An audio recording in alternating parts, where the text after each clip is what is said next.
Do you recognize this Mosin-Nagant 130? This came in my unboxing video where I received 3 rifles, but in this video, I will be addressing the big elephant in the room, the large chunk of the stock that is missing right here. Will I succeed with something that looks sort of like an arsenal repair, or will this totally be botched and look like junk when I'm done? This is going to be my first tow stock repair. As many of you guys mentioned, I could get a donor stock and replace it. I've chosen not to go that route for a few reasons, but one of the reasons is I use this for World War II reenacting, and it's not going to be in a museum setting. I gotta stop talking and get working, shouldn't I? Breaking out my hollow ground screwdriver, I am removing the butt plate. As I back out the screw, I'm thinking, and I also notice that the crack aligns perfectly where the second screw hole is in the plate. So that probably created the weakness that originated the break.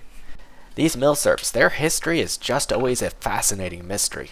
While I believe this next step is necessary, I sort of feel like a chop shop and feel sort of guilty for doing this.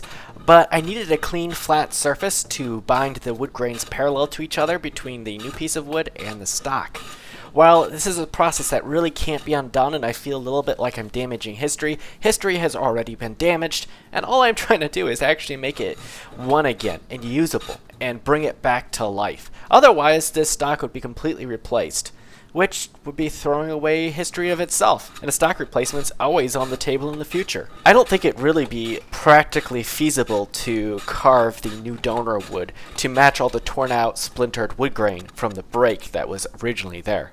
By creating the flat surface, it creates a strong, stable gluing environment between the layers of wood grain that will hopefully be even stronger than the original. Just to be fully transparent with you guys, so many of you pointed out that this wood would historically be Arctic birch.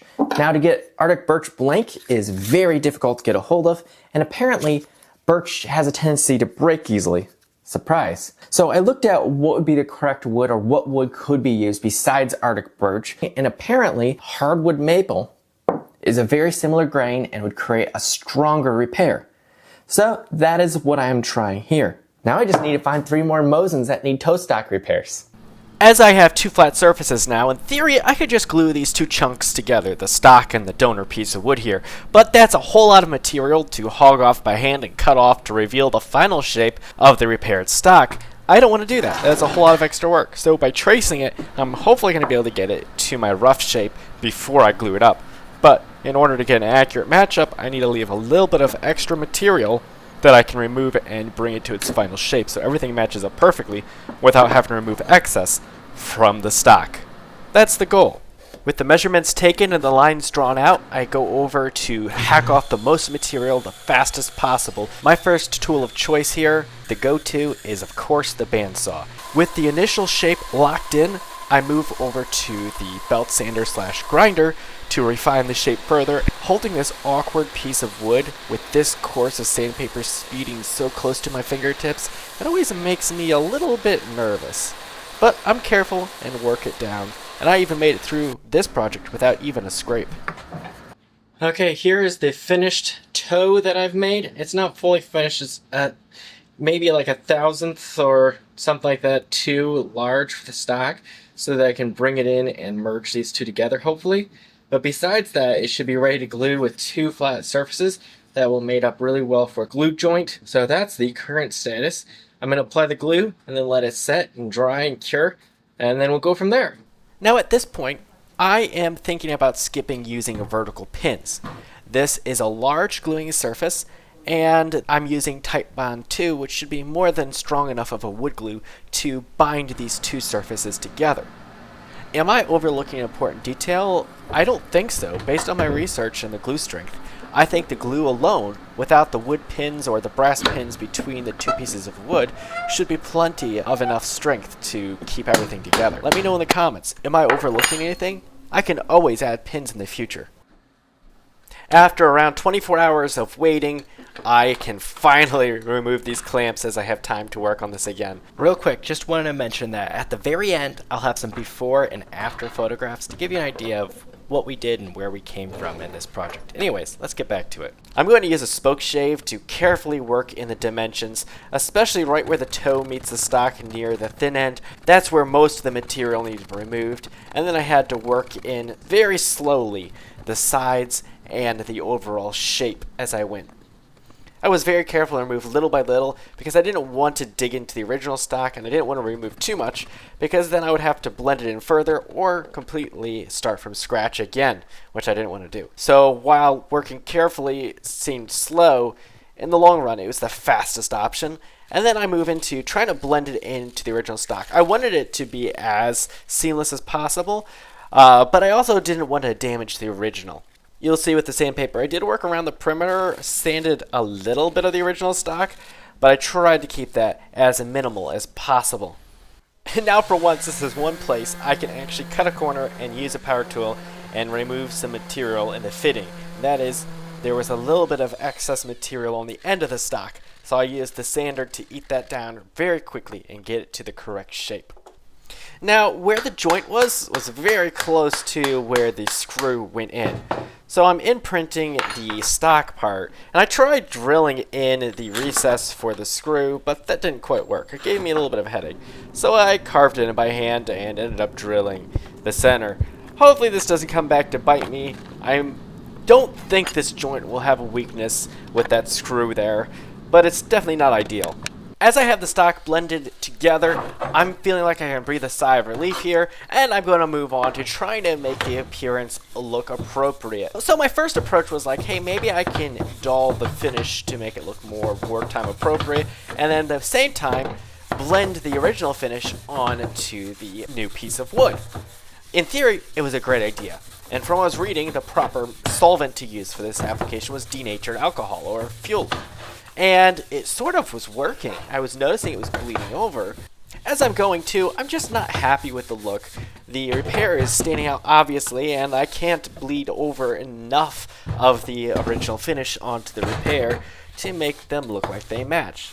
So I've come to the realization this approach is not going to blend the repair, and to add to it, it's not going to be appropriate appearance for 1940, which I'll be using it to illustrate that time period. And at this point, I decided to make the possibly controversial decision to go about removing the old finish, as there would be no universal blend match for the repair. At first, I was like, I'll continue using the denatured alcohol, but it was going really slow and clogging everything up. And then I was like, is there a faster option? My wife suggested trying acetone based on her experiences, and lo and behold, acetone was faster. Still, not as fast as this impatient guy would want it to go. That's when I noticed how much this shellac really wanted to flake off. I had tried my fingernail, but that's not a long-term solution. I noticed this putty knife, though very dull and didn't have any sharp corners, was more than enough to cause the shellac just to flake right off without really scraping or damaging the wood underneath. This was a great solution, and using it combined with the acetone solved many of my problems, as if there was anything left of the shellac on the surface, as the acetone thinned it out enough that it wasn't really visible and removed most of the remainder of that original finish, leaving quite a nice clean slate to work with. And taking this approach, I avoided rounding off any of the corners on the wood, avoiding that typical Bubba rounded off wood furniture appearance. Now, I didn't fully disassemble this rifle like I usually do, partly because I'm on a really tight time schedule for this project, and I just needed it fixed and fully functioning for a reenactment that's coming up next week. So, had to take a little bit of shortcut, but we'll be visiting all this in the future again. Now, I'm not going to just leave this wood unprotected though after removing the finish. I'm going to apply an oil that would be appropriate for the time period in feel and appearance.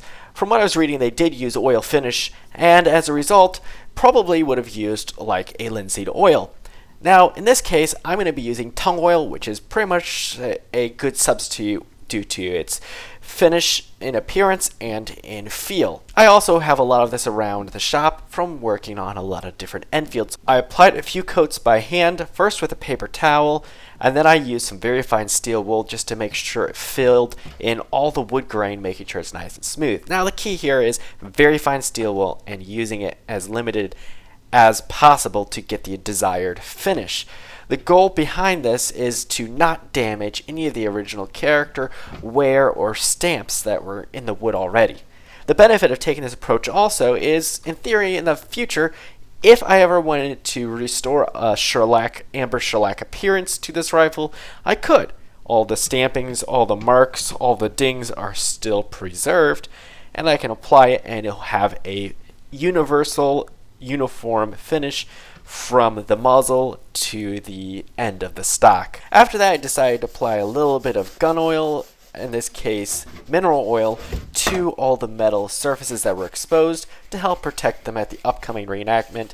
I do want to treat some issues below the surface, underneath the wood, on the metal, but that's really a story for another day, as I can't deal with it here at this time due to the short time frame that I'm working in. But hey, that's a video and a story for another day. And you Mosin experts out there, any tips and tricks that I should be aware of before I jump into this project further and disassemble it to work on preserving it? Please leave your tips and tricks and things to watch out for in the comments. That'd be greatly appreciated. I just put the sling on this Mosin-Nagant 130. This is actually my first time putting a Mosin sling on, and it wasn't quite what I expected. Definitely far from being an Lee Enfield sling, that's for sure.